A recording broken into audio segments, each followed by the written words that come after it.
Obrigada, professora Cíntia.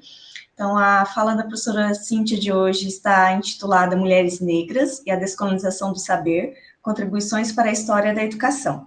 Eu vou fazer uma breve leitura de um resumo do currículo da professora Cíntia, para que ela possa iniciar a sua fala.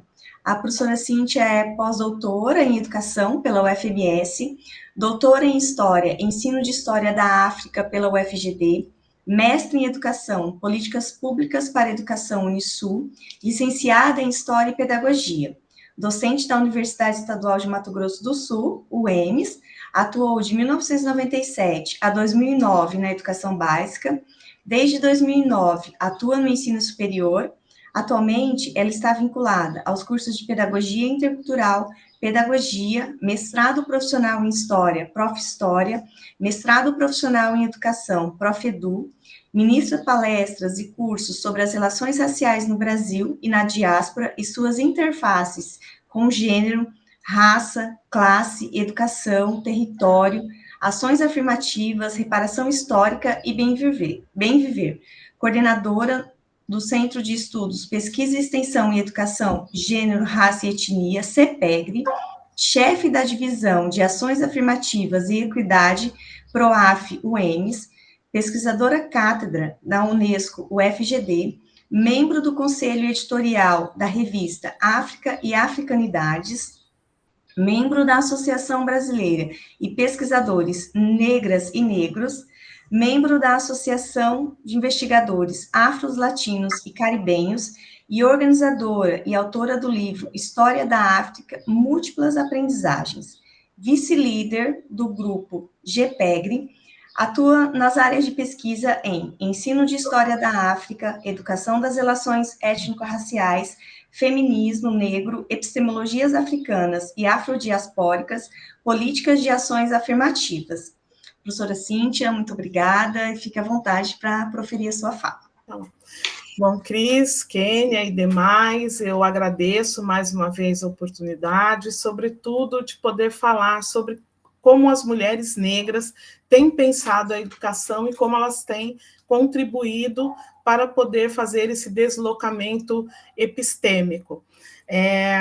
Eu separei aqui para a nossa fala 3 pesquisadoras, a Petrolínia Beatriz Gonçalves, que foi precursora, não saiu a palavra, nos estudos das relações étnico-raciais, depois a Nilma Lino Gomes, que também é muito conhecida e tem um papel ativo nessa temática, e a Sueli Carneiro, que é uma filósofa ativista do movimento feminista, mas que também nos ajuda a pensar outras formas de educação dentro do campo das relações étnico-raciais. Antes de iniciarmos, eu separei alguns termos e conceitos das relações étnico-raciais que às vezes podem, nos causar dúvidas ou então desconhecimento. Eu vou apresentar, acho que são uns 4 ou 5 conceitos e logo em seguida passo para as pesquisadoras. Como eu vou projetar aqui, não vou conseguir vê-los e vê-las, vocês podem me interromper a qualquer momento. Se a minha fala não estiver objetiva, também me interrompam. Eu vou, então, passar aqui a compartilhar a tela com vocês. Vocês já veem aí Mulheres Negras e a Descolonização do Saber? Sim, sim. Sim.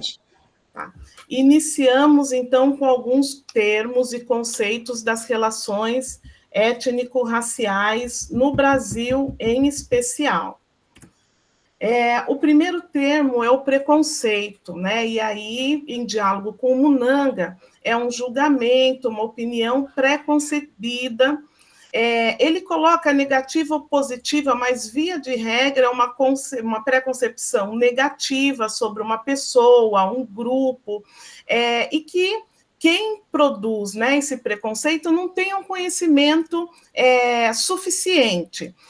Trata-se, então, de uma atitude que é subjetiva, baseada em crenças, estereótipos e no senso comum. Aí, na tirinha, pai, este é o João. Aí o pai fala para o filho, né? Ó, preciso falar com você. Filho, sabe que eu não sou preconceituoso, até já trabalhei com negros, mas não sei, um amigo negro, filho, fica tranquilo, pai, ele não é meu amigo, ele é meu namorado. Então aí a tirinha nos leva a pensar, né, não só numa questão de raça, mas também numa questão aí da sexualidade. Quando a gente, mas uma outra ideia também que eu quero trazer a respeito do preconceito é que é um pensamento, uma ação que é muito subjetiva, e quando a gente coloca esse preconceito em movimento, nós estamos levando a cabo a discriminação.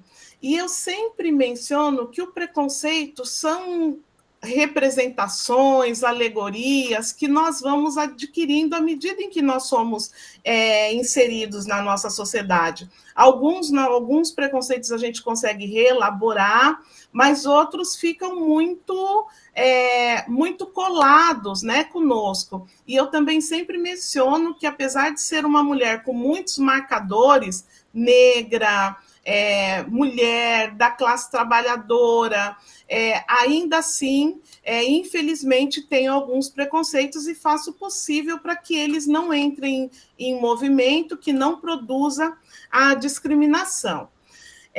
A discriminação, em diálogo com o Estatuto da Igualdade Racial, é um ato concreto de tratar alguém de maneira diferente, igual, injusta, com base na raça, na cor, no gênero, na religião. Esse movimento da discriminação também promove um movimento de cerceamento, né, dessas pessoas com essas identidades, ou seja, cerceamento ao emprego, a um lugar público, enfim.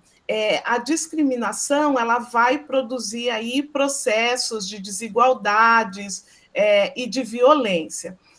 E aí a gente completa, né, a discriminação, o ato de discriminar, de tratar de modo desigual, de forma injusta, é o preconceito em ação.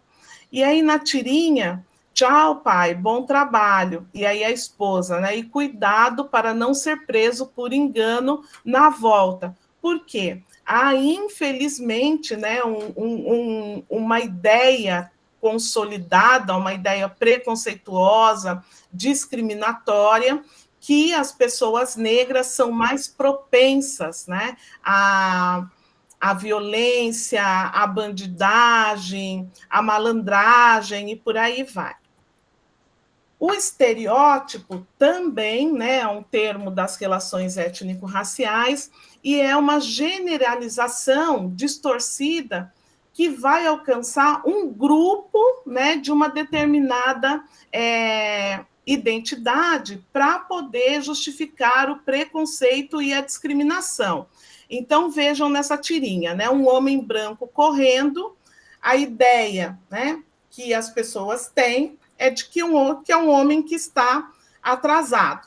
E, por outro lado, uma pessoa negra correndo é uma pessoa que está fugindo, ou seja, esse estereótipo de ladrão ou objetificação do corpo das mulheres, ou então um lugar, né, de trabalho como um lugar sempre de subalternidade, são carimbos, né, que vão colando num grupo de pessoas, e aí a gente vai ter como sendo o conceito de estereótipo, que ou é algo individual e que se estende para toda a população ou para toda a etnia, e por aí vai. A xenofobia é a aversão, né, hostilidade, rejeição a pessoas estrangeiras, ou aquela que é considerada de fora. É importante mencionar que a xenofobia aqui no Brasil é uma xenofobia muito seletiva, né? Não é a todo estrangeiro que o brasileiro tem essa aversão. Nós vamos perceber, né, essa hostilidade, rejeição, mais direcionada à população aqui da América Latina, aos africanos e alguns países asiáticos. Se formos pensar, né, num estrangeiro estadunidense ou num europeu, a receptividade dessas pessoas é muito maior. E quando nós vamos pensar, por exemplo, num haitiano, nós vamos ter aí a marca da xenofobia, porque é de fora, e a marca do racismo, porque é uma pessoa que pertence, né, ao grupo de pessoas negras. Prosseguindo, o racismo. O racismo é um sistema de poder, né, baseado na ideia de raça. E aí é sempre bom lembrar que raça, do ponto de vista biológico, raças não existe. Nós temos apenas uma raça, a raça humana. Ou seja, com o mapeamento do genoma no final do século XX, nós temos já o ponto pacificado que entre eu, Cíntia, preta, e a pessoa mais clara que está aqui nessa sala virtual, não há diferenças biológicas suficientes que justifique a ideia de raças do ponto de vista biológico.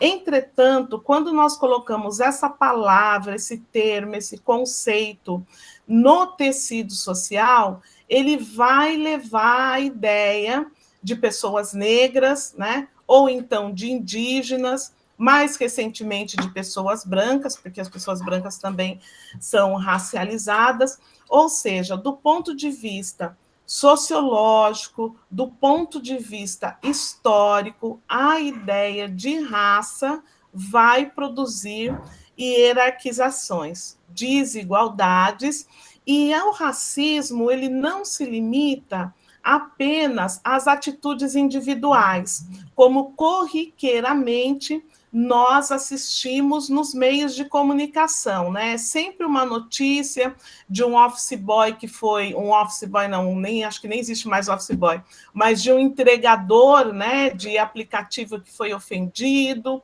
ou uma lojista, ou então um garçom, e dá a impressão que o racismo é muito, né, do ponto de vista individual, que está no campo da moral, né? Ou seja, não reconhece o outro ser humano, mas, na realidade, o racismo existe nesse plano individual, mas ele também vai alcançar as instituições e vai alcançar as nossas estruturas.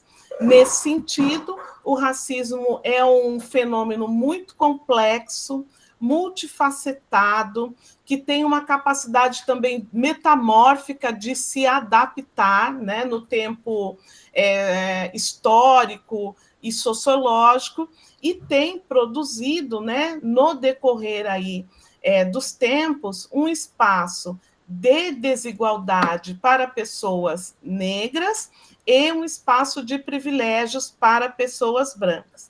E aí vale uma outra consideração.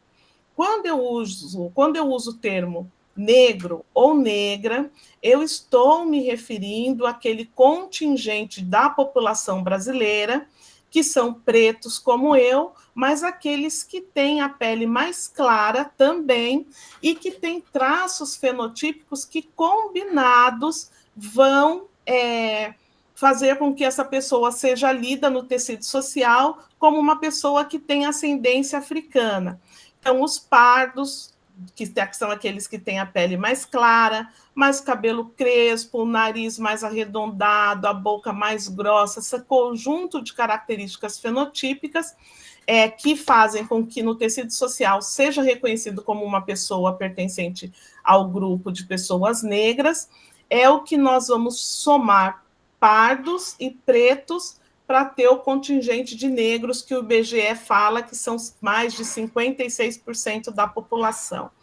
Essa junção ela foi pensada na década de 70 pelo movimento negro, no sentido de dar mais força à luta antirracista e também reafirmada, reconhecida pelo IBGE e outros institutos de estatísticas que vão perceber, que vão dar conta que a condição das pessoas pardas, no que diz respeito a condições econômicas, de saúde, de acesso à educação, acesso a trabalho, está muito mais próximo da condição das pessoas pretas do que das pessoas brancas. E a consideração a respeito das pessoas brancas no contexto brasileiro, eu sempre falo dessa forma, porque essas pessoas, se for para outros contextos, como, por exemplo, o contexto estadunidense ou o contexto europeu, serão reconhecidos como pessoas latinas. E nesses espaços, né, as pessoas latinas não são consideradas como brancas, também estão dentro de uma hierarquização.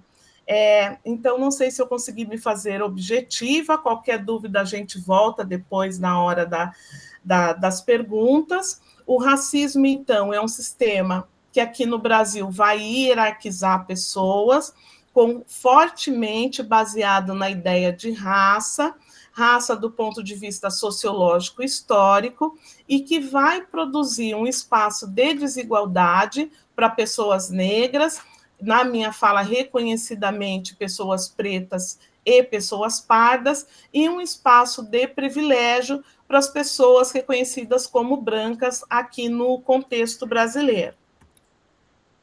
O racismo, ele vai alcançar as instituições, né?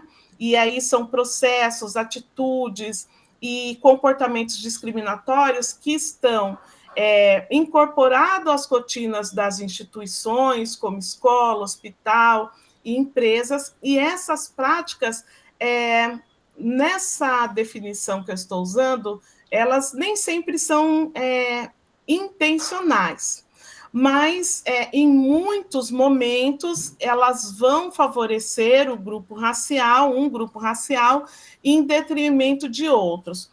Um exemplo que nós podemos utilizar a força policial, de um modo geral, seja ela militar, municipal, estadual, enfim. É uma das prerrogativas da polícia, essa instituição, averiguar as pessoas, né? Só que essa averiguação, ela cai com muito mais intensidade sobre os corpos negros e com muito mais violência e truculência. Se a gente faz uma denúncia para a corregedoria e fala, olha, os policiais estão, né, parando, abordando frequentemente os jovens negros e com certa truculência, o que a instituição vai falar? Olha, vocês estão equivocados, porque é prerrogativa da polícia abordar as pessoas, entendeu? Mas o que fere é que aborda com muito mais frequência e com muito mais truculência. Mas a instituição, a corregedoria, vai falar assim, olha, esse procedimento está completamente correto, porque está dentro de um dos processos previstos pela polícia militar. O racismo estrutural é a forma, né, pela qual toda a sociedade vai se organizando, naturalizando as desigualdades e tornando o racismo parte do funcionamento político, econômico, cultural, né? E aí, esses são os formandos do curso de medicina da Universidade de Santa Maria no ano passado, 2024, essa imagem. Para a gente entender mais ou menos como o racismo estrutural funciona.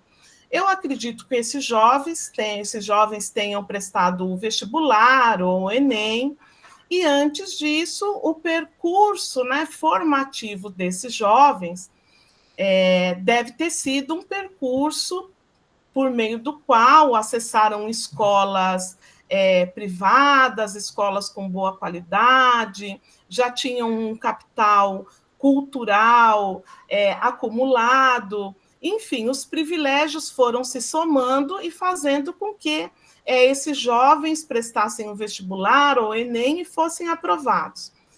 Há alguma coisa de errado no processo de aprovação? Na realidade, não há, eles fizeram um exame. O que a gente questiona é a condição que foi ofertada para esse grupo e que um outro grupo não teve a mesma condição ou o mesmo acesso a esses direitos. E, por outro lado, eu coloco aqui os empossados da Colurb, que é a empresa de coleta de lixo do Rio de Janeiro, e vocês podem ver aí que uma massa, né, de pessoas pardas e pretas, de pessoas negras, que eu acho que não tem nem exceção aqui nessa foto. E aí eles prestaram um concurso e acessaram, e a grande questão que fica é como é que a sociedade se estruturou de forma que um grupo tivesse privilégios para alcançar um determinado espaço e o outro grupo não. E eu tenho até tomado cuidado e melhorado um pouco no que eu tenho procurado acertar os termos, que a gente fala muito de privilégios, né? E aí eu tenho procurado deixar de lado o privilégio e falar assim, acesso a direitos, porque toda pessoa, né, todo ser humano deveria ter direito a uma educação de qualidade, a um tempo de qualidade para estudos, a um tempo de acumular, né, bens culturais. Então, isso, na realidade, não é um privilégio, é um direito que muitos ainda não conseguiram alcançar. Gente, eu posso prosseguindo? Alguém me abre aí o microfone e fala. Pode sim, Cíntia. Então, tá ótimo. Qualquer coisa é só me parar. Um outro termo que tem sido muito utilizado e até tem sido apropriado de forma incorreta é o interseccionalidade. Interseccionalidade aqui no Brasil é trabalhado pela Carla Cotirene, mas o termo foi cunhado pela Kimberly, uma jurista estadunidense, para entender como diversas identidades vão aí cruzando o corpo da mulher negra e produzindo sobre ela desigualdades. Então, a Carla Cotirene vai dizer que é uma ferramenta metodológica criada pelas mulheres negras para revelar como as desigualdades sociais são produzidas e são articuladas também simultaneamente. A Patrícia Collins, a Audre Lorde, a própria Bell Hooks, elas vão dizer que não existe hierarquia de opressão, que elas estão postas. O que nós temos visto é que alguns pesquisadores têm deslocado a interseccionalidade para pensar outras identidades que também passam por um processo de desigualdade, de invisibilidade, subalternidade, mas sem dar créditos ou a origem desse conceito, que, num primeiro lugar, é para pensar como mulheres negras são afetadas por tantas desvantagens que hoje, né, via de regra, estamos na base da pirâmide da sociedade. Uma outra coisa que a Carla Cotirene vai dizer que não é uma simples soma, né, de racismo, mais machismo ou outras violências. Nós temos que entender que esse sistema é entrelaçado, ele forma de forma indissociável e vai estruturando como a mulher negra é posicionada na sociedade. Eu, em certa medida, discordo um pouco da Carla Cotirene e da Kimberly, porque elas dizem assim, que essas identidades elas são entrelaçadas. Mas eu me posiciono da seguinte forma. Em primeiro lugar, chega um corpo negro, né? Um corpo negro sem gênero, sem classe, porque a gente tem observado que negros e negras vão sofrer racismo independente da sua classe social, da sua condição de gênero e de outras identidades.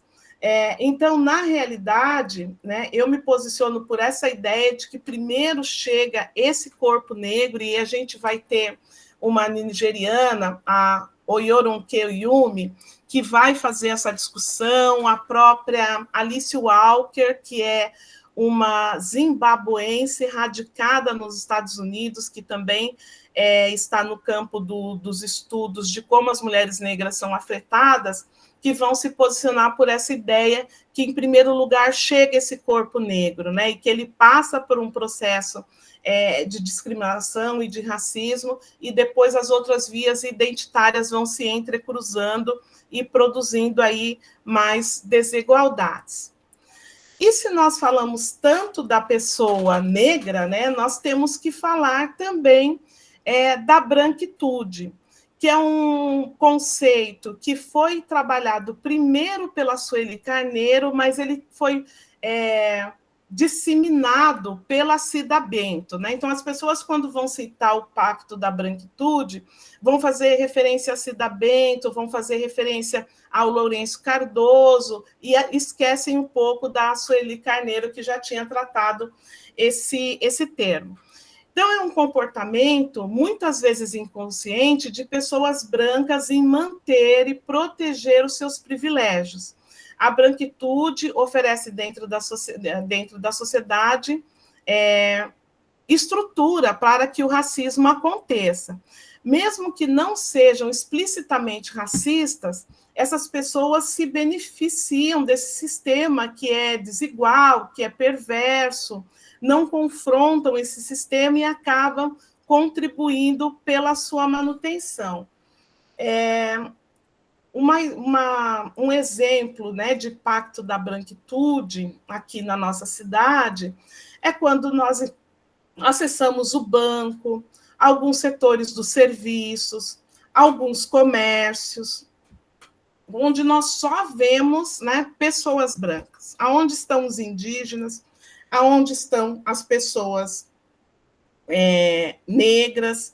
E eu não acredito assim que no meio da madrugada, né, as pessoas brancas se reúnam e falam assim: olha, nós não vamos contratar pessoas negras ou indígenas, não quero acreditar nisso. Mas é um reconhecimento, né, que a gente chama de pacto narcísico, desses iguais que vão se protegendo e distribuindo entre eles esse espaço, né, que às vezes é um espaço de privilégio, um espaço de decisão. E o Pacto da Branquitude ele vai se perpetuando por meio do silêncio, da omissão, né, da defesa, às vezes inconsistente, dos privilégios ou desses acessos ao direito, na resistência na política de inclusão social, porque a política de inclusão, quando nós pensamos em cotas no ensino superior, cotas no serviço público, nada mais é do que redistribuir esses espaços que até bem pouco tempo, mais de 90% era ocupado por pessoas brancas. O pacto também, né, ele vai se reproduzindo, porque há um desconforto ou uma negação quando essas pessoas são confrontadas, e uma falsa neutralidade. E aí, recuando um pouco do tempo histórico, nós não estamos falando que as pessoas brancas hoje, que são descendentes daqueles que foram senhores de escravos, ou então que foram beneficiados do processo de imigração maciça, né, e com financiamento de imigração de europeus, tem culpa, né, pela condição que nós, população preta e população indígena, nos encontramos hoje. Mas há de haver um reconhecimento que usufruem dessa condição. É sempre nesse sentido que nós falamos, no reconhecimento dessa condição de privilégio, de acesso ao direito, na necessidade de se abrir espaço, né, e reconhecer também e se tornar um aliado da luta antirracista. Enfim, essa é a primeira parte, né, voltada para essas questões dos termos e conceitos. Eu não sei se vocês querem fazer alguma pergunta, ou se eu posso apresentar as teóricas que eu elenquei. Cíntia, eu acho melhor você continuar e eles vão anotando as questões e a gente faz no final, pode ser? Tá, joia, pode ser.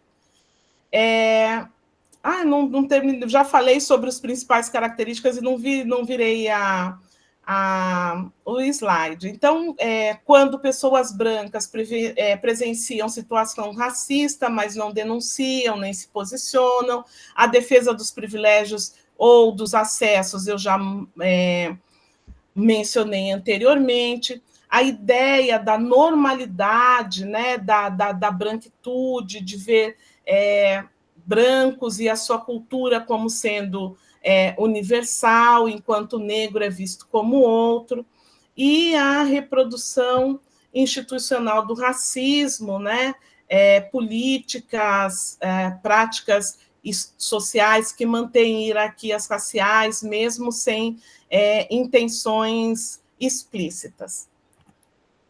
Vamos, então, para a primeira, que é a professora Petronínia, né?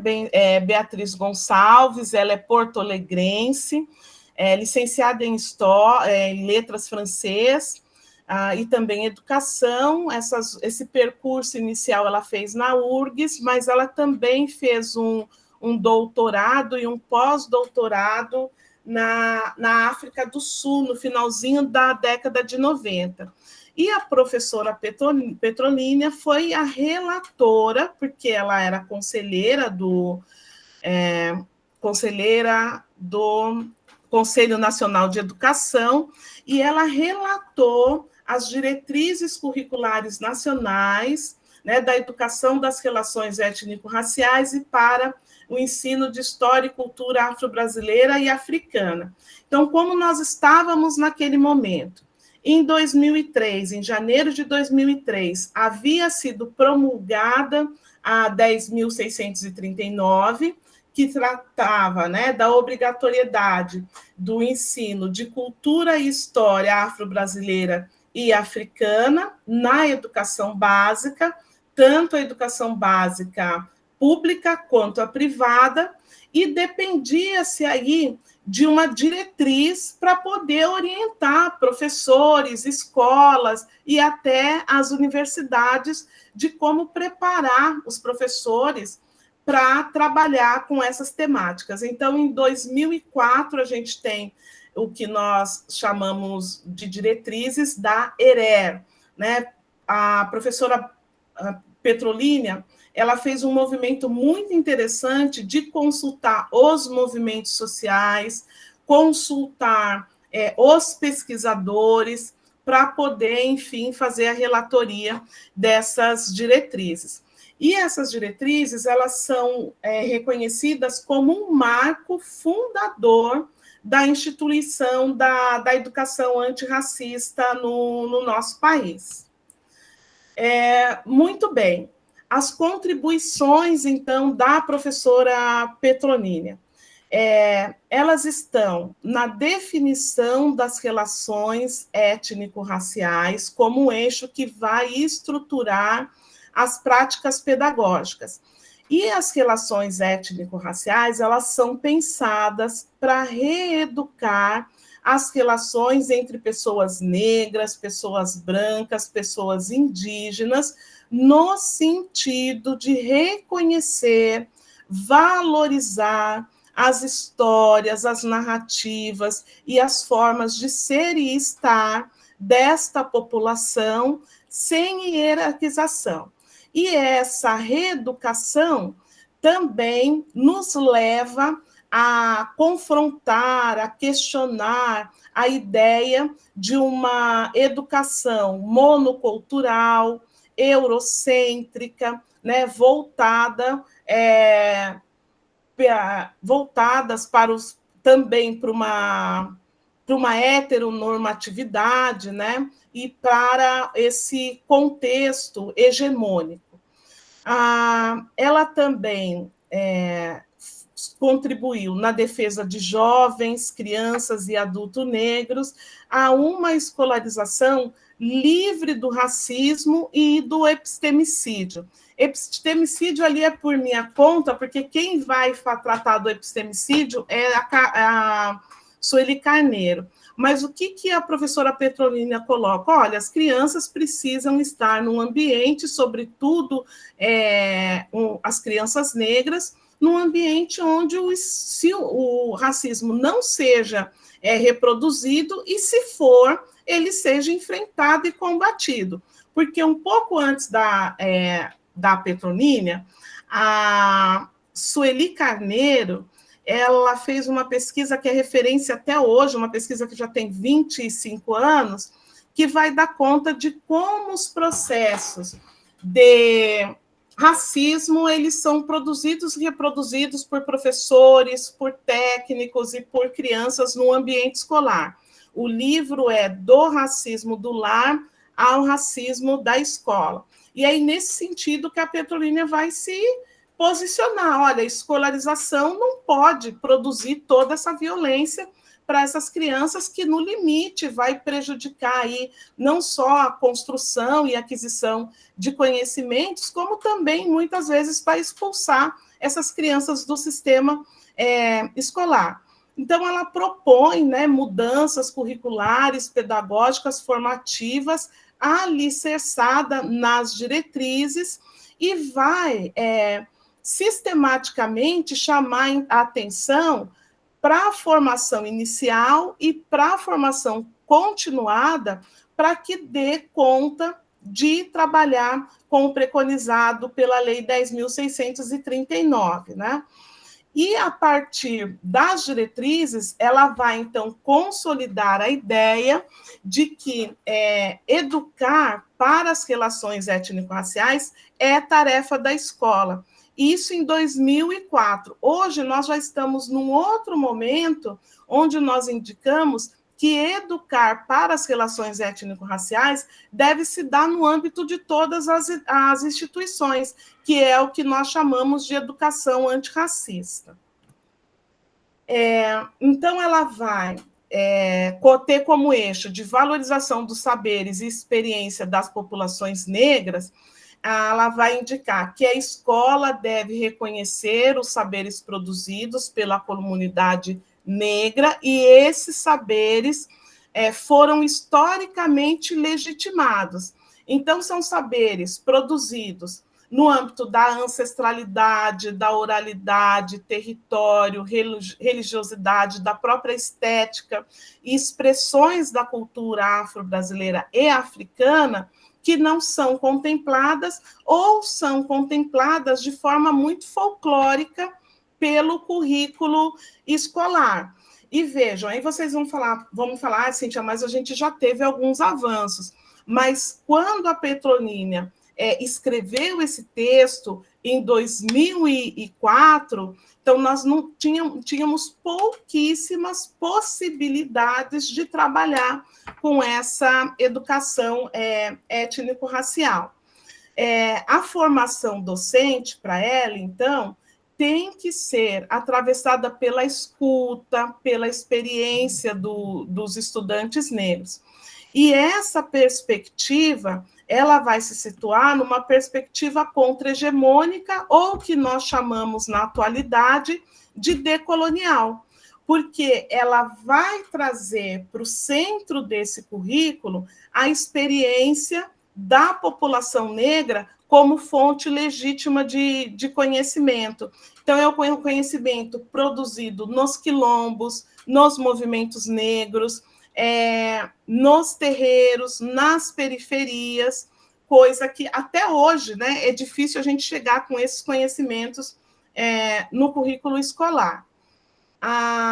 Ela ainda vai trazer algumas marcas teóricas, né, isso que são marcadas pelo diálogo e pelos encontros interculturais. Então, vejam bem, denunciar esse projeto eurocêntrico, mas sem você denuncia, considera outras formas de produzir conhecimento, mas num sentido de construir pontes, intercâmbios, interculturalidades. Não se trata de pensar na história, por exemplo, da população negra, da população africana da diáspora, como uma história, como uma narrativa revanchista, mas sim de reconhecimento. Então, ela vai indicar, por meio desses pareceres, que as trocas de saberes entre diferentes grupos é essencial também o reconhecimento de narrativas africanas e afro-brasileiras que estão fora, né, desse marco de histórias. Eu quero até elencar algumas aqui para vocês, só um minutinho, que eu esqueci de pegar um. Quando nós pensamos assim, por exemplo, na ciência e na tecnologia, né? As construções das grandes pirâmides, os relógios escolares, o conhecimento da metalurgia, a domesticação das plantas, fermentação de alimentos, conhecimentos da medicina, todos esses conhecimentos são conhecimentos produzidos, elaborados, construídos por africanos antes da chegada dos europeus. E, às vezes, esse conhecimento ele acaba sendo invisibilizado, né? E o ponto de início da produção do conhecimento sempre é a Europa. E ela também vai orientar para que se rompa com as abordagens assimilacionistas ou então folclóricas, né? E aí o exemplo a gente tem como marco 20 de novembro, que acabou de acontecer, né? Que muitas escolas e sistemas vão insistir aí na capoeira, na trança, na música, na dança, não que isso não seja importante, mas que não vão problematizar, né, a importância dessa expressão cultural como resistência da população negra e também não problematizam o racismo. Então, fica uma comemoração completamente exótica, né, muito pontual e alicerçada no folclore. A fundamentação da escola antirracista como um projeto ético, político, humanizador, e também na possibilidade de um outro projeto de sociedade. Então, o que ela vai orientar, né? O combate ao racismo em todas as suas dimensões, a uma formação baseada na educação das relações étnico-raciais, que vai permitir sujeitos que construam uma sociedade mais justa, né? Para ela, não se trata apenas de incluir a temática de África ou então a temática dos afro-brasileiros, mas, de fato, rever práticas, relações, currículos e metodologias que vão reeducar essas relações étnico-raciais.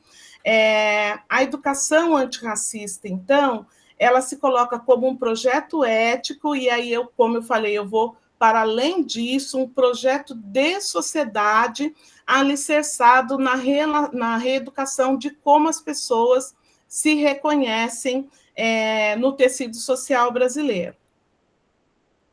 As contribuições acadêmicas, então. A educação, as próprias diretrizes, como eu já falei no início, como eu mencionei no início, ela vai dizer que a qualidade educacional ela tem que estar amplamente ligada a uma equidade racial, porque se não houver essa equidade também não há qualidade na educação. Uma formação docente que é comprometida com a educação étnico-racial, e aí os caminhos, né, que ela vai apontar para essa formação docente, que é a compreensão do que é o racismo, a compreensão da branquitude, a compreensão da contribuição da africanidade, da própria identidade, da ressignificação negra, né, nesses tantos séculos que nós estamos por aqui, e uma abordagem metodológica que vá valorizar a história de vida, as rodas de conversa, ou seja, um conteúdo vivido, prático, que não está, né, previsto no percurso formativo nos nossos currículos. E ser um docente antirracista também vai exigir, né, uma postura crítica, uma revisão na prática, uma própria revisão nos documentos que orientam o fazer docente. E as estudantes geralmente perguntam: professora, mas como que eu posso incluir a questão étnico-racial no cotidiano escolar? Eu falo, primeiro que não precisa ter um dia, né? Hoje nós vamos falar de negro, mas você pode incluir um texto cuja autoria é de uma pessoa negra, pode incluir um conhecimento que foi produzido por uma pessoa negra, enfim, paulatinamente, né, esses conteúdos e saber, né, da onde é que eles surgiram, conforme eles vão entrando, né, nesse cotidiano escolar, eles também vão produzindo nos estudantes uma outra racionalidade. A Petrolina também sempre assumiu que a educação das relações étnico-raciais ela surge primeiro nos movimentos negros, e aí nós vamos ter vários deles, né? Vamos pegar na década de 40 a Frente Negra Brasileira e o Teatro Experimental do Negro, que além das suas ações de teatro ou de mobilização, também promoviam a alfabetização de adultos, o estudo de textos, inclusive textos estrangeiros que eram traduzidos para que esses grupos estudassem. A educação das relações étnico-raciais, ela se coloca como uma conquista política da população negra e é uma tarefa que ainda precisa ser assumida por educadores e educadoras. E, para além disso, a Petrolina ela sempre se colocou como uma ponte, né, como uma interlocutora entre a teoria acadêmica, a sua militância, o próprio construir e implementar políticas públicas e outras práticas escolares concretas. E aí algumas frases, né, da Petrolina: educar para as relações étnico-raciais implica colocar em xeque o mito da democracia racial. Durante muito tempo, né, se propagou a ideia de que no Brasil as pessoas, né, as três raças se misturavam de forma harmônica. Isso é mentira, sempre foi, né? E a educação étnico-racial, ela implica em colocar esse mito em xeque e enfrentar as desigualdades, sobretudo que marcam a população negra. Os institutos de pesquisa vão dar conta, por exemplo, que 70% das pessoas mais pobres no Brasil são pessoas negras e mulheres. As pessoas que estão, né, em maior número em trabalhos precarizados ou então subemprego também são pessoas negras. Enfim, nos índices, né, econômicos de saúde e educação, nós estamos, então, entre aqueles em que têm o menor acesso. Uma outra frase da Petrolina: ensinar história e cultura afro-brasileira significa valorizar referências negras, reconhecer seus saberes, construir para a construção da autoestima do estudante negro. Então, vocês vejam que o objetivo da Petrolina é, de fato, contribuir, colaborar na autoestima desse estudante negro, da estudante negra, porque ela acredita que a educação é um espaço, a escola é um espaço fértil para se propagar e para se construir a autoestima, mas também um espaço de construção de respeito, de reconhecimento e de valorização das outras identidades. E, por fim, a convivência entre diferentes é um exercício pedagógico, ético e político, que ainda está em processo, né, um processo muito lento de construção. Falei rapidamente, né, da Petrolínia, e eu sei que quando a gente fala assim, vai fazendo recortes, corre o risco de não aprofundar muito, mas a ideia é apresentar para vocês essas mulheres, ao final tem as referências e que vocês vão poder se aprofundar se quiserem. Então, a Nilma Lino, ela é mineira, pedagoga, né, estudou na UFMG, ela fez o mestrado em educação e a antropologia na USP, e ela foi orientanda do Kabengele Munanga. Ela também é uma das mais importantes intelectuais no campo do estudo das relações étnico-raciais, dos estudos afro-brasileiros e da política educacional antirracista. Então, se a Petrolínia foi a primeira geração, eu coloco a Nilma aí na segunda geração dessa intelectual que é militante, mas também pesquisadora e uma elaboradora mesmo, produtora, melhor falando, de conhecimentos que vão nos ajudar a trabalhar a Lei 10.639 de 2003. Vou seguindo, tá? Então, as contribuições, né, da Nilma, ela vai dizer que a educação antirracista ela passa pela experiência, pelas identidades e pela subjetividade da população negra. E isso, historicamente, a escola tem negado. Ou seja, para chegar numa educação antirracista, esses três aspectos da experiência do negro do Brasil, as suas identidades e a sua subjetividade, elas precisam circular no ambiente escolar. E é preciso compreender também que a identidade negra ela se deu por meio de um processo de resistência e reexistência do enfrentamento desde o cativeiro, do processo de racismo, até chegar agora nesse processo de reafirmação cultural. Eu usei o termo ali resistência, mas é para além disso. É ressignificar, né, a existência de toda uma população.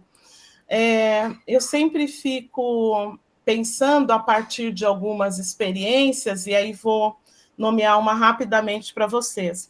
Na costa do Senegal tem uma ilha que se chama a Ilha de Gorée, e parte dos africanos que eram capturados ali no continente eram levados para essa ilha de Gorée, e uma ilha que tem assim um compartimento, uma construção, que ela tem um corredor, e esse corredor ele coincide com o lugar onde o navio atracava para que os negros fossem, para que os africanos fossem embarcados ali no navio negreiro. E eu já visitei essa ilha, Casa de Gorée, na mansão dos escravos, que eles chamam, Casa dos Escravos, muitas vezes. E muitas vezes eu trilhei esse caminho, essa porta que vai dar bem aonde o navio era atracado, que se chama a Porta da Ida Sem Volta. E sempre fico imaginando, né, a travessia dessas pessoas na condição de um navio negreiro, né, que demorava aí semanas, chegar num outro continente completamente estranho e ali perder toda os seus pontos de referência e se tornar um escravizado. Como é que essas populações sobreviveram? Não foi só resistência, foi um ato de ressignificar mesmo a vida e produzir estratégias aí de enfrentamento para que nós pudéssemos hoje chegar a ser mais do que a metade da população. E esse processo contado muito rapidamente, né, por mim, e de forma muito superficial, ele não aparece, né, nos conteúdos escolares. Ele aparece, os africanos foram capturados, ou então foram vendidos por outras tribos aos europeus e chegaram aqui, se tornaram escravos. Mas toda essa travessia, todo esse trajeto, né, ele contribuiu para que muita ressignificação fosse construída. Então, a escola ela deve ser um espaço de reconhecimento dessa identidade. Por quê? Porque muito da humanidade, né, das pessoas negras, foi capturada. Nós ainda temos, né, que provar que ocupamos determinados espaços, ou justificar porque estamos ali. Aí, seguindo, o fortalecimento da identidade negra é fundamental para a autonomia intelectual, emocional da criança jovem e do negro, da criança e do jovem negro. Então, imaginem, né, crescendo num mundo onde a sua forma de ser e existir é a todo tempo negada, invalidada, ou colocada num lugar de desumanização, de brutalização. Então, isso não é algo fácil de se vencer. E é algo que as pesquisas, né, da psicologia no campo das relações étnico-raciais vão dar conta dos prejuízos para a vida futura. Além dessas reflexões, a Nilma ela tem um livro que se chama Movimento Negro Educador. E nesse livro, eu queria ter separado para ter mostrado para vocês, mas acabei não separando. E nesse livro, ela vai mostrar como é que o movimento negro, desde lá do pós-abolição, com a imprensa negra, depois as associações de negros e negras, né? O Teatro Experimental do Negro, como eu já mencionei, a Frente Negro, o Movimento Negro Unificado, o Terreiro, os coletivos de mulheres vão produzindo aí conhecimentos mesmo, voltados à identidade étnico-racial, ao enfrentamento ao racismo, a possibilidade da construção identitária, e esses conhecimentos eles precisam sair, né, desse rol do movimento negro e, de fato, alcançar as instituições. Por exemplo, as políticas de ações afirmativas aqui no Brasil, elas foram pensadas e gestadas primeiro no movimento negro e só depois foram alcançar as instituições. O conceito, então, do movimento negro educador, como eu já falei para vocês, no decorrer do processo histórico, então, foram produzindo práticas educativas, metodologias, discursos e estratégias para o enfrentamento ao racismo, né? A escola, sobretudo o Estado brasileiro, devem reconhecer e dialogar com essa produção. E pensando um pouco como a gente produz tecnologia social, eu gosto sempre de fazer referência a um período que foi muito ruim para a população brasileira, mas que as mulheres negras foram encontrando algumas estratégias para superá-lo, que foi durante a pandemia. Né? Essas mulheres, algumas delas tinham que sair para trabalhar como empregadas domésticas, e elas foram criando redes de sociabilidades para que um grupo de mulheres ficassem com as crianças, porque a escola não estava abrindo. São experiências assim muito similares nas periferias, e que a PNAD Contínua e a própria Fundação Carlos Chagas já deram conta de quantificar e de produzir estudos sobre isso, de como elas foram se organizando frente à Covid-19 para poder manter os cuidados com a família, cuidados com as crianças, os cuidados também da distribuição de alimentação. Então, são tecnologias muito interessantes que deveriam ser melhor estudadas, né, essas formas de sociabilidade, de pertencimento, e como nós poderíamos fazer isso também em outros espaços institucionais. Voltando, então, para o movimento negro, a Nilma ela vai dizer, então, que é um sujeito pedagógico e produtor também de epistemes, de conhecimentos, e que não é apenas um agente político, né? Nesse sentido, ela vai redefinir o campo da pedagogias decoloniais e também das teorias do currículo, porque ela centra o conhecimento gestado no movimento negro como sendo um conhecimento que vai produzir, né, práticas e metodologias pedagógicas que vão valorizar aí essa existência negra. As contribuições, então, da professora Nilma, ela se dá na produção de material mesmo, de pesquisa,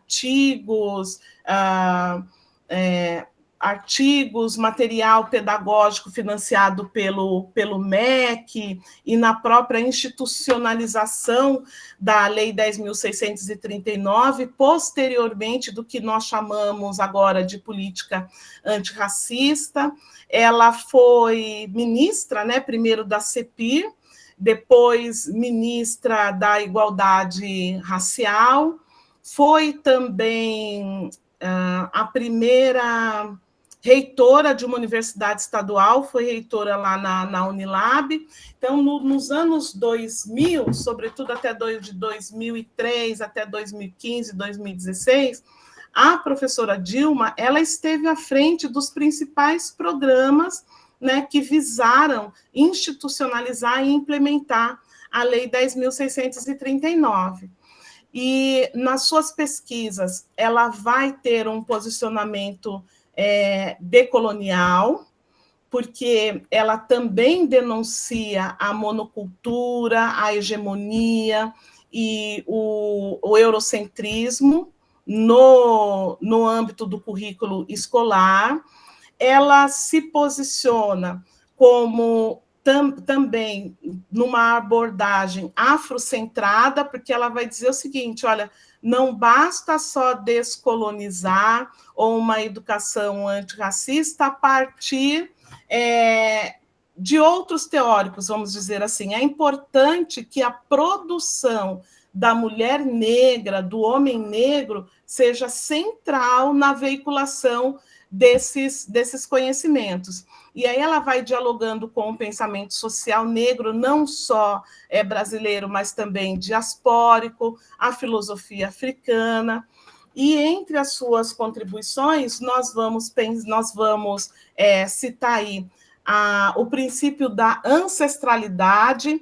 Então, a identidade, o conhecimento acerca de negros e negras, ele não se dá só aqui no presente, mas ele é fruto, né, de gerações passadas. As suas contribuições também estão no reconhecimento dos saberes produzidos pelas comunidades tradicionais. E aí ela tem uma obra muito interessante sobre a educação escolar quilombola, e assim como a Petrolínia, ela vai valorizar as experiências negras, né, as tecnologias de sobrevivência, de resistência, da cultura enquanto forma de demonstrar, né, as nossas maneiras de ser e estar no mundo.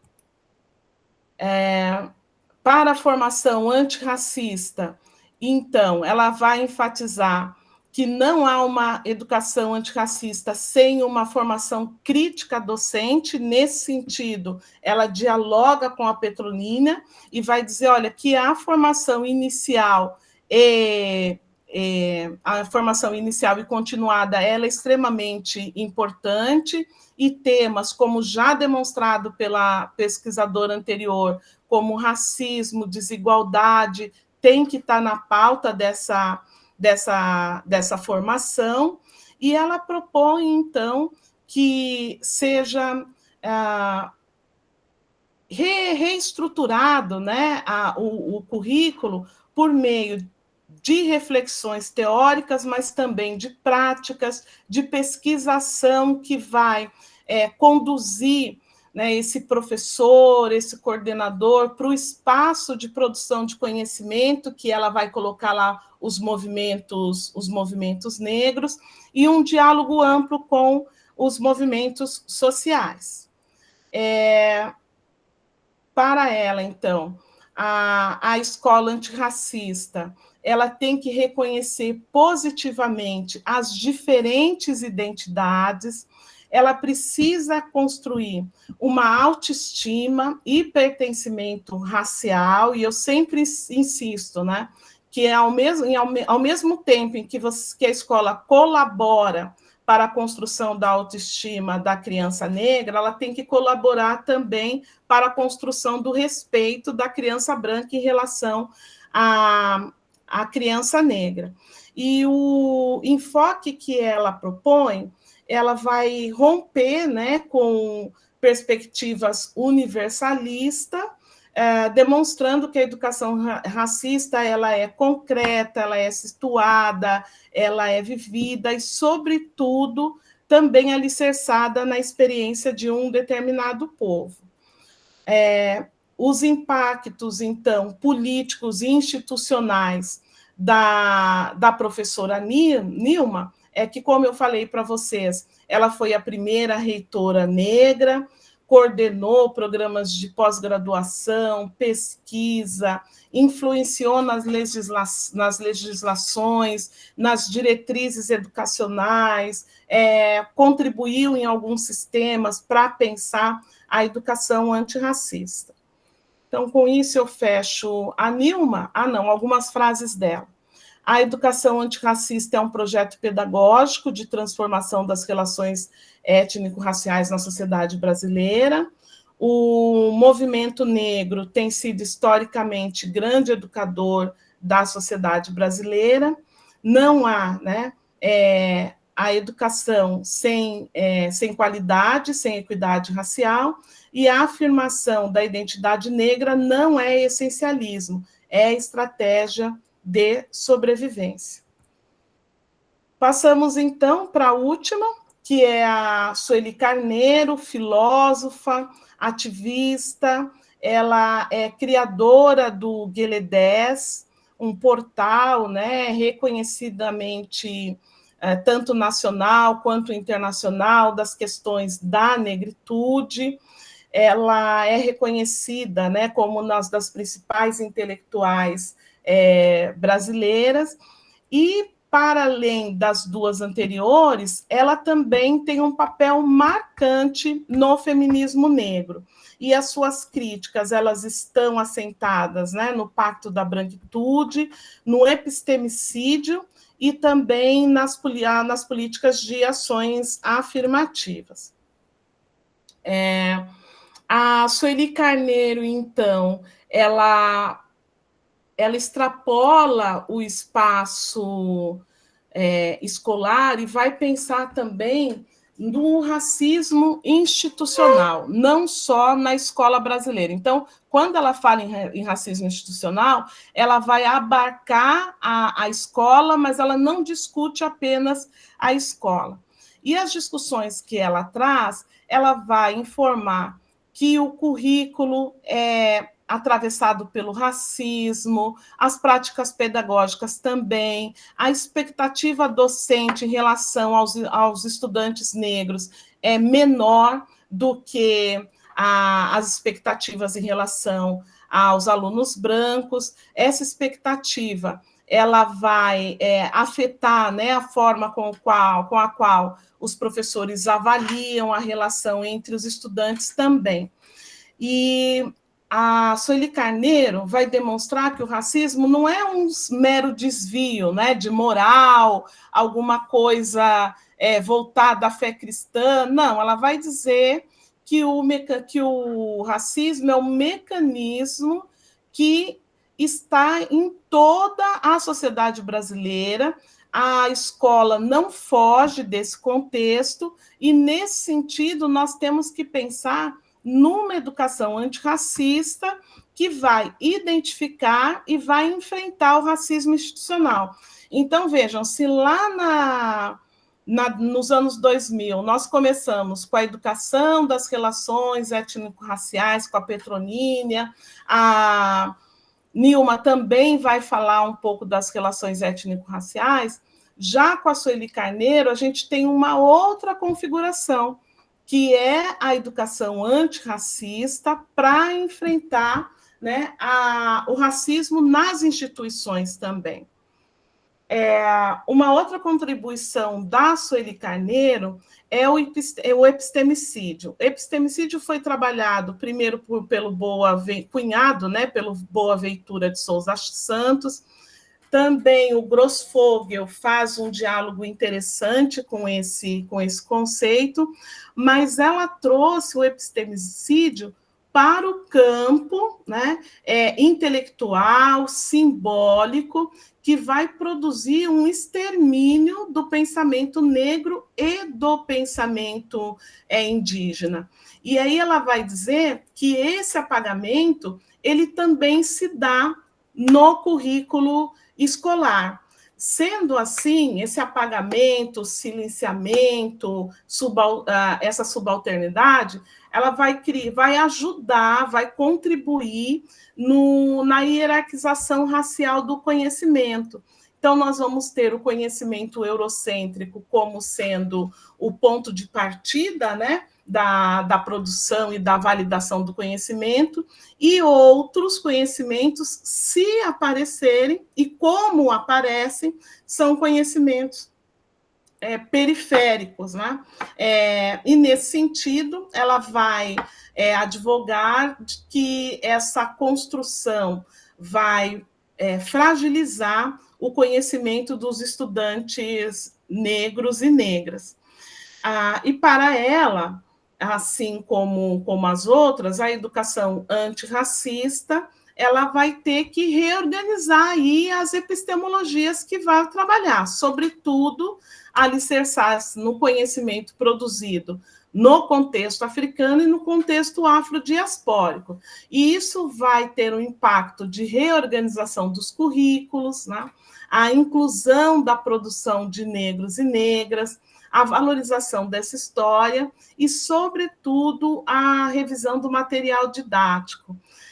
Hoje, é claro que a gente não desconhece que o plano do livro didático tem, né, trazido obras que procuram contemplar um pouco mais a história, a cultura afro-brasileira e africana, mas ainda com muitas lacunas, com estereótipo, com um espaço periférico no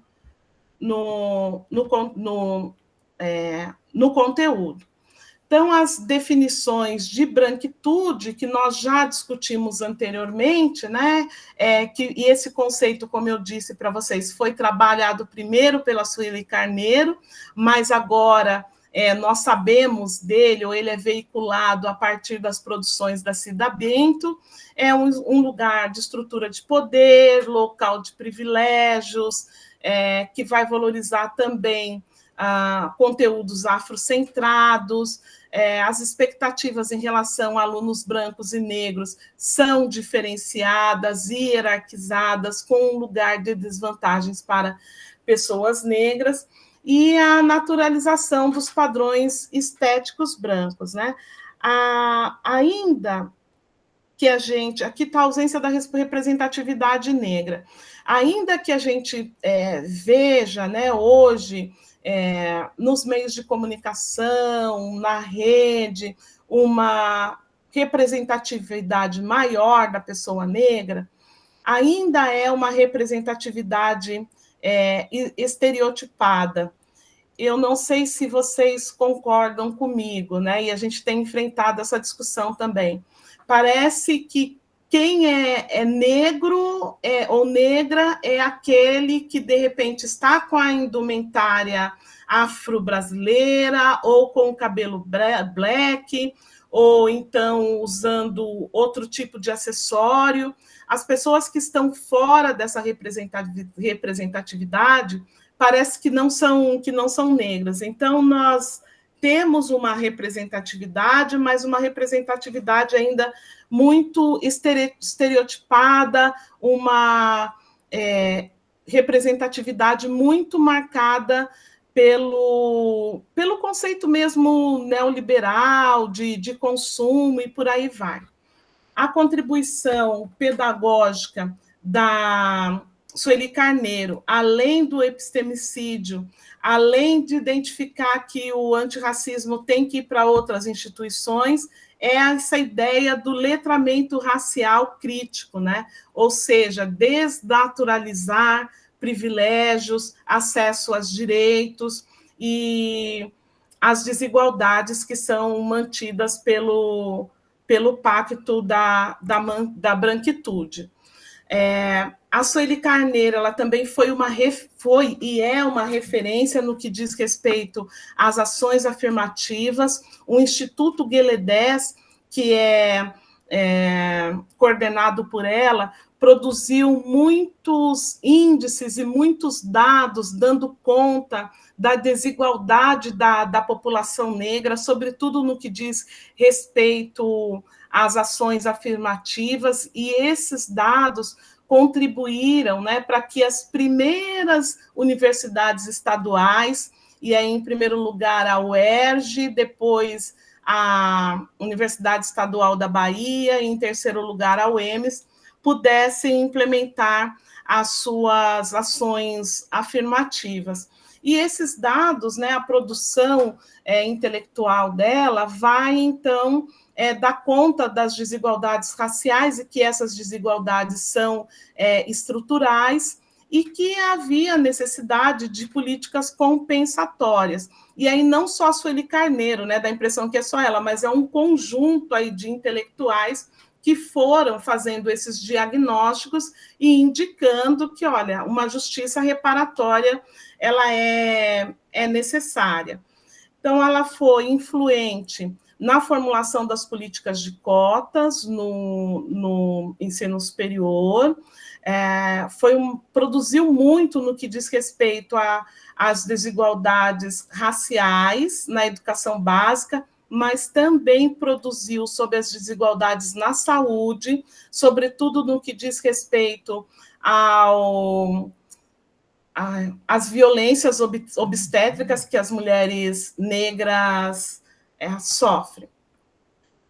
Ela também foi uma figura importante no que diz respeito ao feminismo negro, e aí, rapidamente, né, o que é esse fenômeno do feminismo negro, que ele foi tomando corpo e força simultaneamente na década de 70 e na década de 80, tanto no Brasil quanto nos Estados Unidos.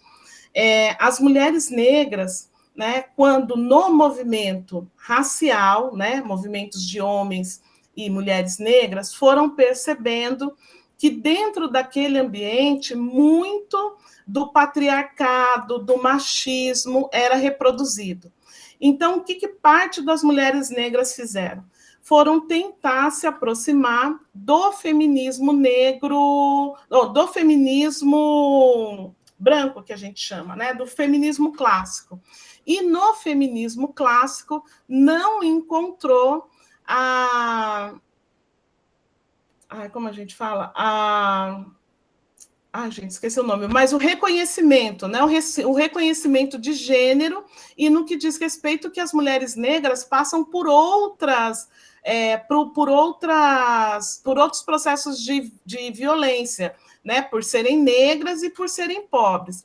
Então, elas não encontraram solidariedade entre o movimento negro, clássico, mulheres e homens em função do patriarcado que lá também se reproduzia, e não encontraram solidariedade entre o feminismo clássico, porque ali as mulheres brancas não reconheciam as demandas das mulheres negras e, em certa medida, também reproduziam o racismo. É nessa falta de lugar é que emerge, então, o feminismo negro.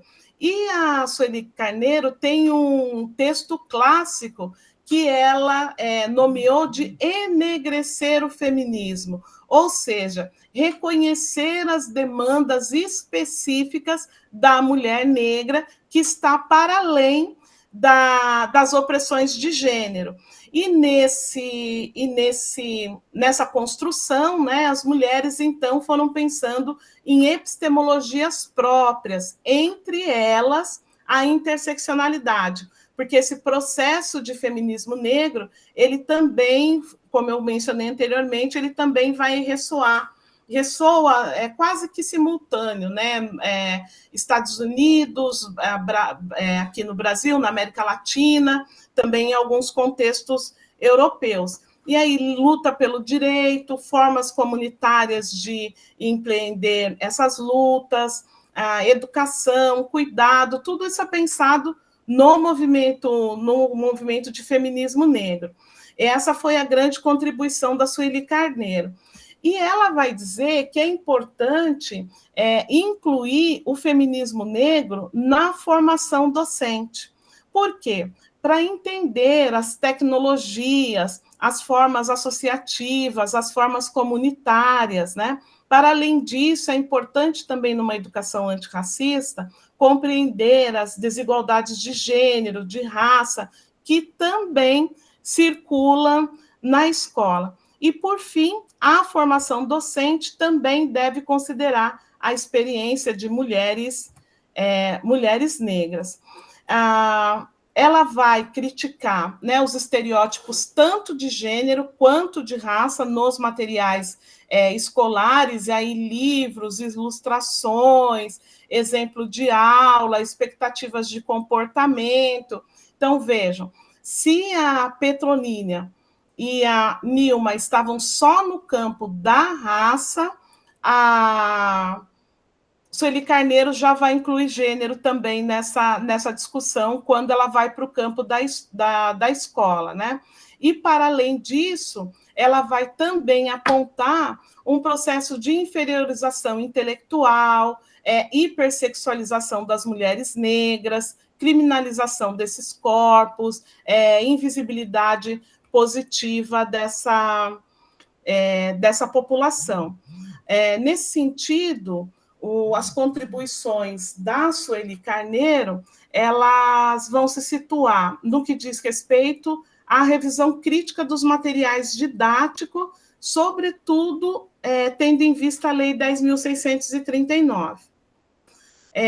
A educação também se estabelece, né, como um espaço que vai produzir liberdade, dignidade, reconstrução identitária como as demais pesquisadoras, um espaço de afirmação da identidade negra, e ela insiste, né, que lá no limite, acho que todos nós temos isso como um horizonte, a identificação e o combate ao racismo, transformação dessa sociedade num outro projeto societário, né, na reconstrução da história e da memória da população negra.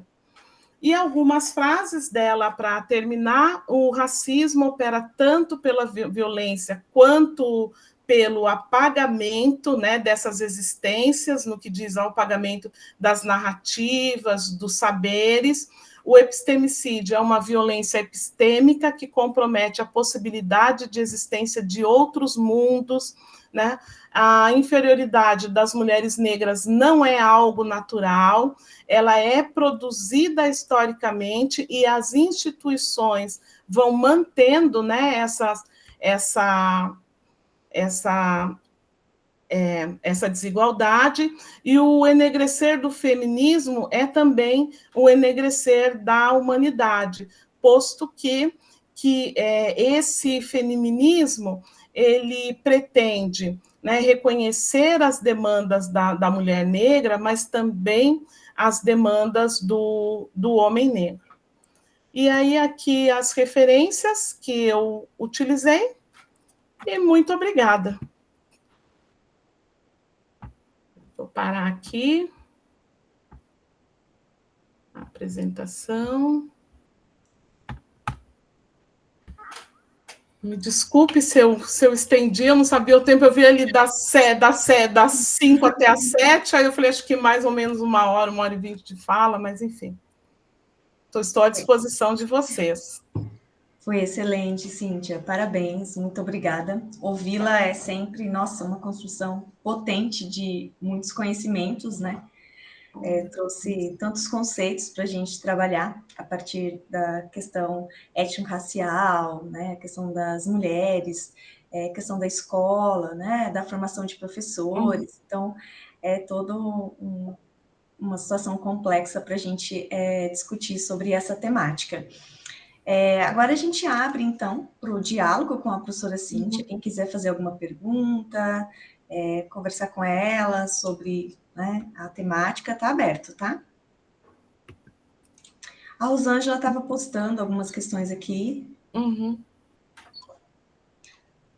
Você quer falar, Rosângela, com a professora Cíntia? Ou está tranquilo? Boa tarde. Boa tarde.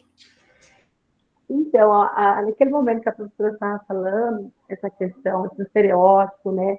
Questão de raça, e recordei muito, há muito tempo, tinha aquela banda da Raça Negra, até eu ficava assim, nossa, a própria música fica trazendo isso, né? Sim. E eu acho que acaba se tornando meio que, eu digo naquela época, mas para muitas pessoas ainda meio que naturalizado, as pessoas escutam falando, mas é da raça, mas raça é raça humana, né? E às vezes você escuta alguém tratando esse termo como se fosse a raça, a pessoa preta, né?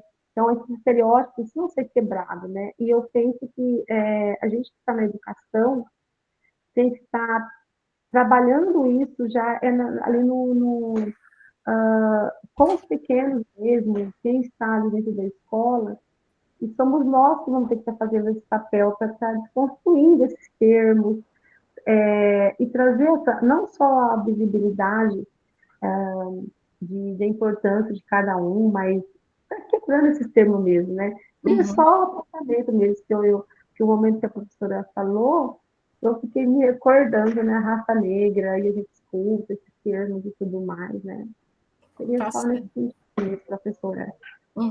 Tá certo, Rosângela, obrigada, mas eu só gostaria de fazer uma observação, que embora a gente saiba que não existam raças, né, esse termo sociológico ele está posto na sociedade, e até o movimento negro também fez uma articulação para que a gente ressignificasse, né, e raça passasse a ser entendido como uma questão positiva. Então, é importante falarmos, olha, não existe raça no sentido de que raça branca, negra, mas existe esse conceito sociológico, histórico, que infelizmente está aí, e essa ideia, né, ainda muito forte de raça produz desigualdades entre os diferentes grupos. Sim, sim. Que nem a professora colocou aquela imagem, eu achei muito forte aquela imagem, muito interessante para se avaliar, analisar. Daquelas duas pessoas, um branco correndo e uma pessoa preta correndo. Então, olha como como são vistos, né, dentro dentro do olhar preconceituoso, né? Sem dúvida. Eu estava participando daquele projeto de vivências de um curso antirracismo, eu achei muito importante. O da UFGB, não sei se a professora chegou a ficar a par, conhecendo, e a gente ficou uns 2 meses participando, e lá tratou muito, né, de várias temáticas, e foi muito, muito interessante mesmo, né? E, inclusive, eu trabalhei até, a gente fez um banco. Ixi, acho que ela caiu. Sim, Tá vacilando muito. Você me É. permite, Cristiane? sim, com certeza. Você. Cíntia, antes de agradecer muito a você, eu preciso agradecer a Cristiane Pérez, porque foi ela que fez o convite, e aí com esse, né, o problema, e insistindo na importância de finalizar com a sua palestra, e a gente não podia ter concluído o GP se Convida, que discute história da educação de mulheres, de uma maneira melhor que com essa sua palestra, sabe? Ai, Então, eu queria agradecer muito, muito, assim, foi um presente, um momento de muito aprendizado, de questões extremamente importantes que a gente precisa insistir, que a gente precisa fortalecer mesmo as nossas discussões e compreensão. Então, queria agradecer por esse cuidado, a dedicação, a competência com que você nos brinda nesse último GP Me Convida. Fiquei muito impressionada com a qualidade dos seus slides. Que riqueza, assim, nossa, quero fazer igual, sabe? Quero chegar perto da beleza estética com que você produziu, com as charges, as imagens, mas o conteúdo com muita, muita profundidade.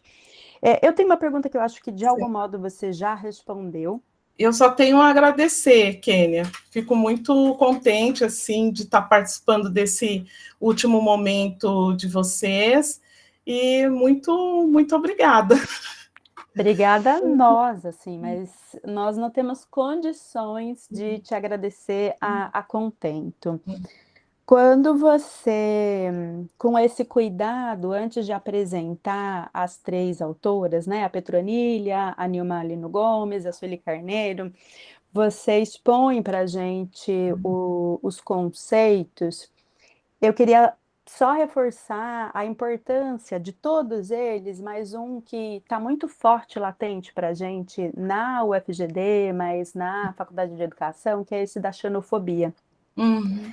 E foi muito bacana, porque quando você diz assim, ó, que a xenofobia no Brasil, ela não é generalizada, porque depende de com quem a gente está falando. E o que a gente tem visto pelas pesquisas, no seminário de trabalho de graduação essa semana, tem uma aluna que pesquisa as crianças venezuelanas nas escolas de Dourados. Uma aluna também, que é a Camila do mestrado, está com uma pesquisa nesse sentido, e todas elas motivadas pela prática de perceber como é que a gente, estou me incluindo, douradense, não tem uma recepção em relação aos venezuelanos.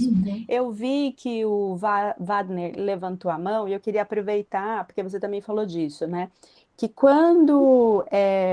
no caso dos haitianos é duplo, porque tem o caso de ser de fora e de ser negro. O Isso. Belve Wagner, que é o meu orientando de mestrado, que vai falar agora em seguida, ele é haitiano. E eu acho que ele tem coisas muito importantes para dizer para a gente nesse aspecto específico. Enfim, eu não quero monopolizar aqui.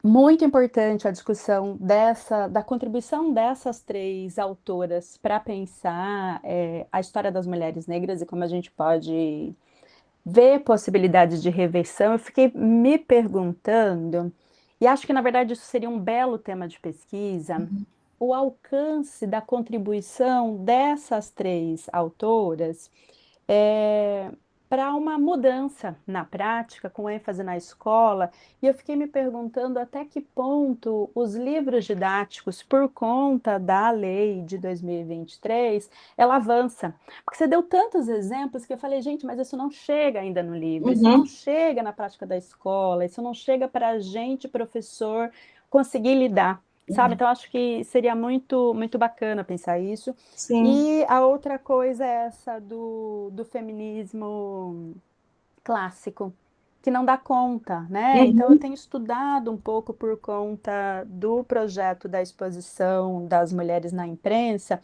como dar conta de explicar e questionar a ausência das mulheres negras nas revistas, nos jornais, e etc. Então, eu tenho estudado um pouco o que significa esse feminismo negro e que tem me ajudado a pensar um pouco essas questões.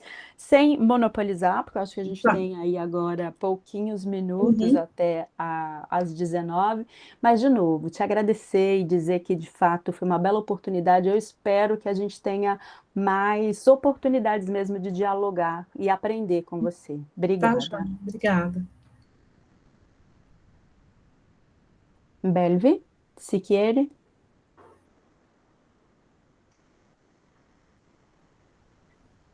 Está desligado o seu microfone. Boa tarde a todos. Boa tarde. Eu sou o Adner, eu sou adiano.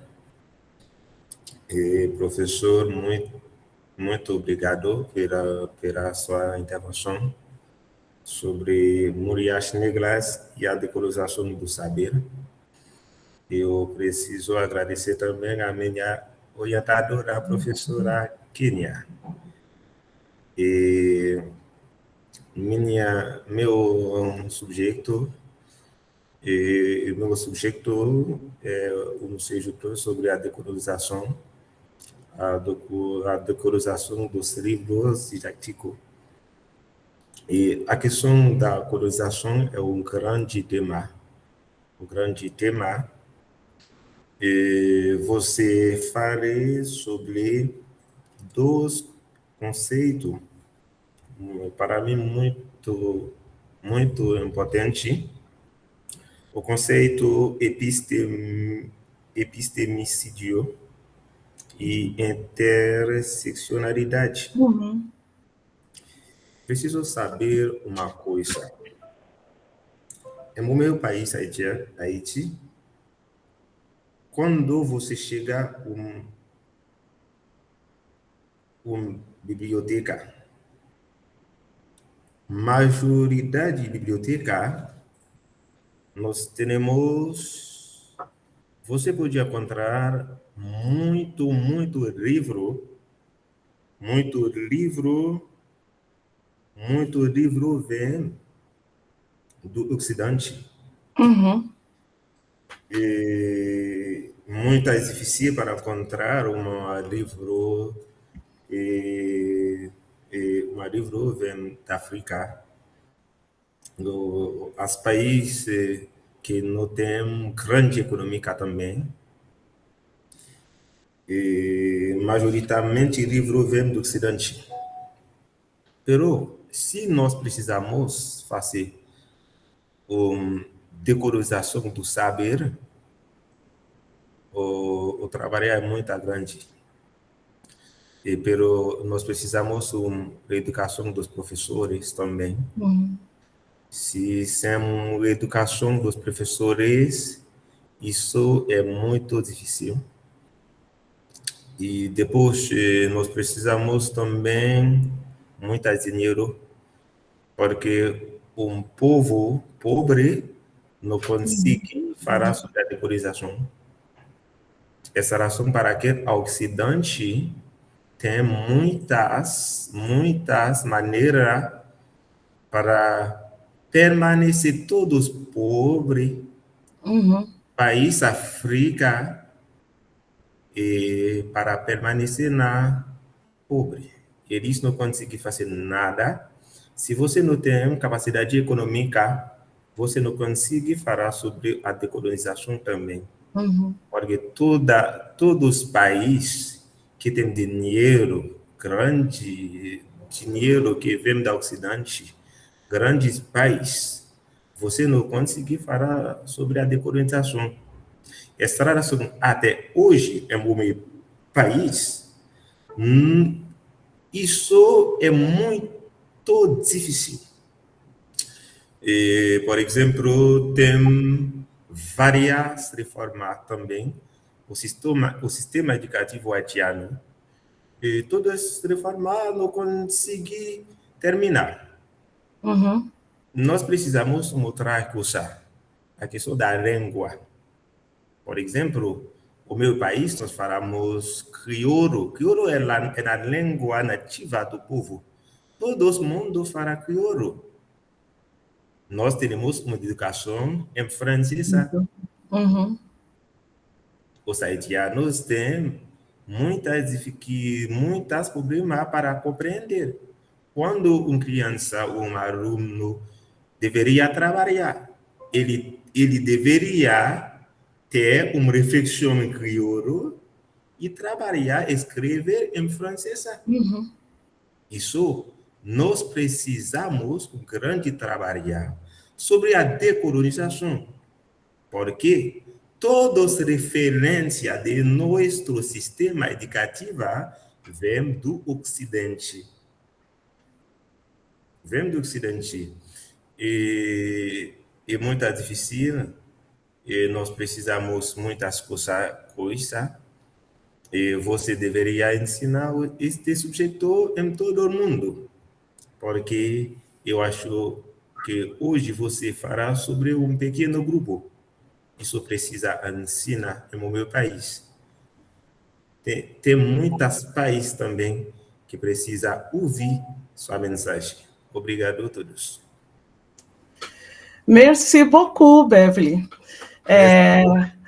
Bonjour, c'est un plaisir vous recevoir ici dans notre aula. Eu falo um pouco de francês, também não falo muito, não. Mas eu agradeço, mas o Haiti, Belvi, né, que eu pronuncio o seu nome, ele é exemplo para nós no que diz respeito à revolução, né, feita lá no século XIX, em relação aos franceses e à expulsão dos franceses. E a gente sabe que o Haiti sofre até hoje, né, em função dessa revolução. Então, vocês são os primeiros decoloniais. Se a gente for ver, né, for recuar na história com a Revolução Haitiana, vocês são um dos primeiros que se colocam do ponto de vista decolonial e negam a colônia, né? Mas falando agora contemporaneamente, os estudos decoloniais, eles realmente têm uma difícil penetração na África, na própria América Latina, alguns lugares que a gente já tem discutido. Aqui no Brasil, eu acho que os estudos estão até avançados, mas se, por exemplo, a gente for no continente africano e falar dessa perspectiva afrocentrada que eu também pesquiso, eles vão vir dizer, mas o que é isso? Porque eles também sofrem uma grande influência do Ocidente. E aí, qual que é o nosso papel, né, Belvi, dentro de todas as dificuldades e todos os desafios que você colocou? É nas fissuras que nós vamos operando, né? Com certeza, você tem pesquisado, eu não sei se você dialoga ou não com a decolonialidade, mas o que você está pesquisando aqui vai ressoar também lá no seu espaço. E à medida em que a gente vai passando pelos lugares, algumas mudanças a gente vai promovendo. Claro que não na velocidade que nós queríamos, né?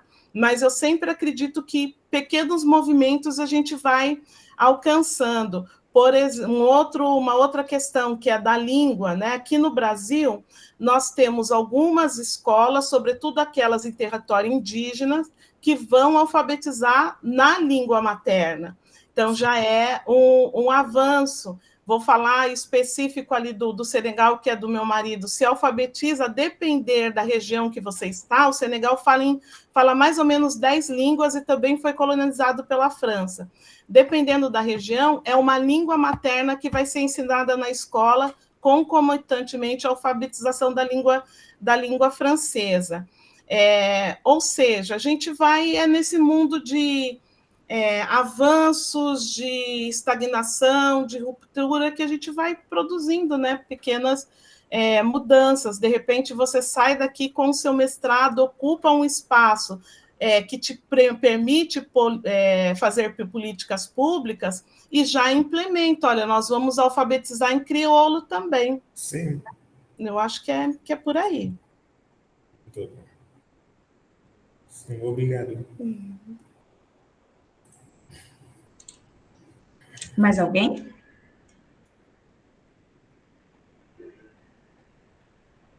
Pode falar, professora Alessandra.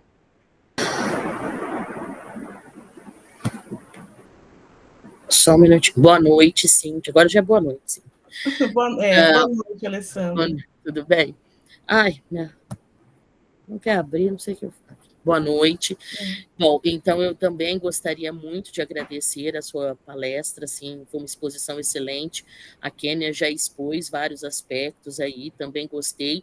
Peço desculpa, entrei alguns minutinhos atrasado, tive um pouco de dificuldade na hora de entrar, não sei o que eu aprontei aqui, que outro dia eu mexi para fazer uma banca em outro sistema, e acho que hoje eu não sei o que eu fiz aqui. Mas eu agradeço muitíssimo você, foi de muito, muito aprendizado e de boas e excelentes reflexões, que me fizeram, inclusive, pensar como professora, que trabalha o ensino de História e Geografia, mas, sobretudo, o ensino de Geografia, História, nos anos iniciais do ensino fundamental para as alunas do curso de Pedagogia, esse repensar também, quando você disse acerca, né, da própria lei, mas também pensar a questão de trabalhar essas personalidades, os negros dentro desse campo da literatura. Inclusive, também pensar um pouco a respeito, quando a gente pensa nos nomes, né, essas professoras que estão nas escolas, essas professoras que muitas vezes também são utilizadas. Eu pude perceber, participando de uma banca, de uma orientanda, inclusive, da Magda, que, como a professora Demilson nitidamente me tratava, né, ela era uma professora negra que trabalhou, né, do meu ponto de vista, a escola que ela trabalhou aqui na Vila Vargas deveria receber o nome dela, pelo trabalho que ela desenvolveu. Eu acho que era mais do que uma justa homenagem a ela.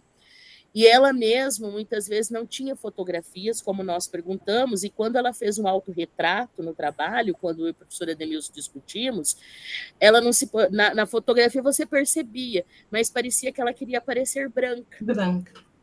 Branca na fotografia, no autorretrato, que na verdade ela não tinha a própria fotografia, mas era um retrato pintado. E aí ela queria aparecer.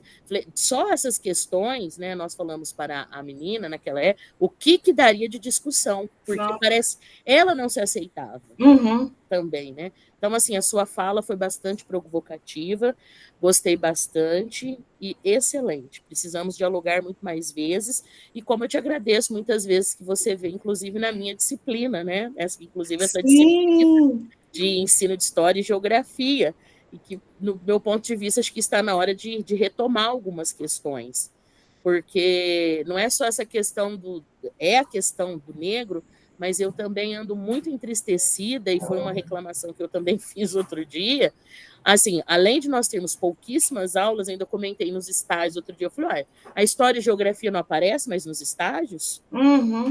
Porque todos os alunos vão dar uma aula disso, daquilo, até foi uma reclamação. Outro dia eu comentei isso com a Rose. A Rose falou, não, Alessandra, a gente precisa retomar essas questões. Então, não é só isso, mas, olha, e a forma que você colocou, a forma que você mencionou, como que daria para também pensar um trabalho interdisciplinar com outras disciplinas e trazer questões, né? Então, eu só tenho a parabenizar, e foi um excelente aprendizado, Cíntia. E pensar também, Cíntia, você tem que escrever algo, principalmente que esses livros didáticos precisam ser revistos. Está não tem visibilidade, não aparece, não mostra. Tá? É verdade. Então, parabéns. Muito obrigada. Eu só tenho a agradecer. Você, Cris e Kênia são pessoas que eu admiro muito, então receber um elogio de vocês, para mim, é uma coisa que significa bastante mesmo. E eu quero reforçar aqui o excelente convite que a Cris fez para você também. Então, todas de parabéns. Tá certo. E precisamos estreitar até mais, viu, Cíntia, as relações. Sim. Esses diálogos com as disciplinas, e também pensar a história da educação, a linha. Tá, o ensino de história. Ensino de história, verdade. Obrigada, parabéns. Eu agradeço. Cíntia, só reiterar os agradecimentos já realizados, né, pela professora Kênia, a coordenadora do GPM Convida, agora pela professora Alessandra, dizer o quanto foi feliz esse encontro lindo, né, e potente de discussões. Você abrilhantou o fechamento dos encontros do GPMs Convida, né, em um dia de feriado, então isso é fantástico, pela nossa resistência de estarmos aqui construindo conhecimentos, né?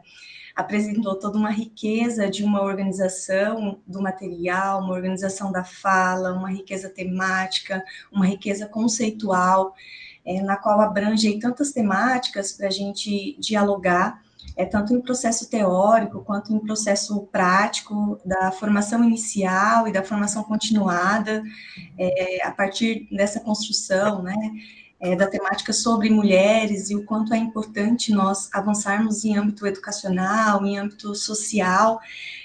Tem muitos apontamentos aqui, Cíntia, mas pelo nosso horário eu não irei colocar, e muitas questões nós já discutimos, tenho certeza que vamos ter outros momentos para essa discussão.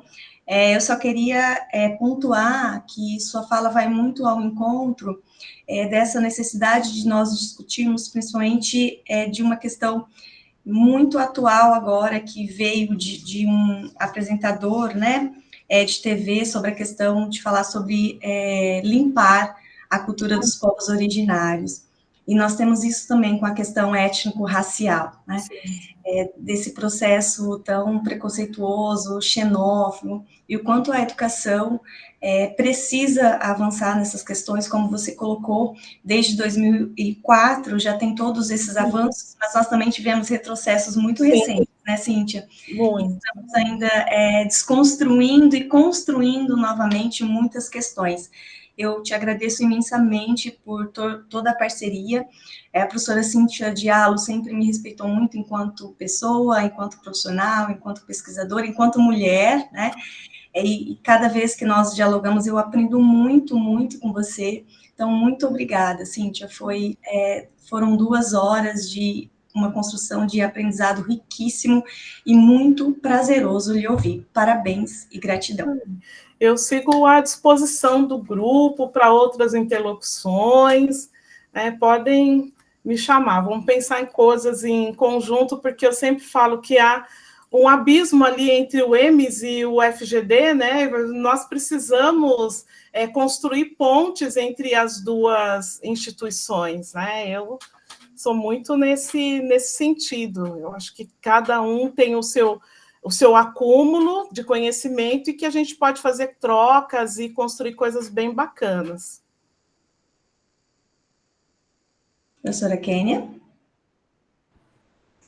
Excelente, Cíntia. Só comentar que, apesar do feriado, assim, a gente fez uma divulgação, e a gente faz de todo mês, do GPMs Convida na Sociedade Brasileira de História da Educação, de outros espaços. Eu reparei a quantidade de pessoas de outros lugares que vieram por você e pela temática, e tem, inclusive, um comentário antes de sair da professora Carolina Alegre, que é da Universidade de Granada, que participa do GPM junto com a gente. Então, tem um fuso horário de 6 horas lá, mas então ela tenta participar, pelo menos até ficar dando meia-noite assistindo. Então, ela acabou de escrever, dizendo de como foi importante ouvi-la, queria registrar o chat da professora Carolina Alegre da Universidade de Granada, agradecer as outras pessoas que estão aqui de outros lugares e que vieram mesmo, né? Nós, do GPMs, que estamos aqui em pleno feriado, mas todas as pessoas que vieram, e claro, especialmente você por toda a disponibilidade e por essa tarde grandiosa que você nos proporcionou. Obrigada, Cíntia. Acho que a Alessandra vai falar.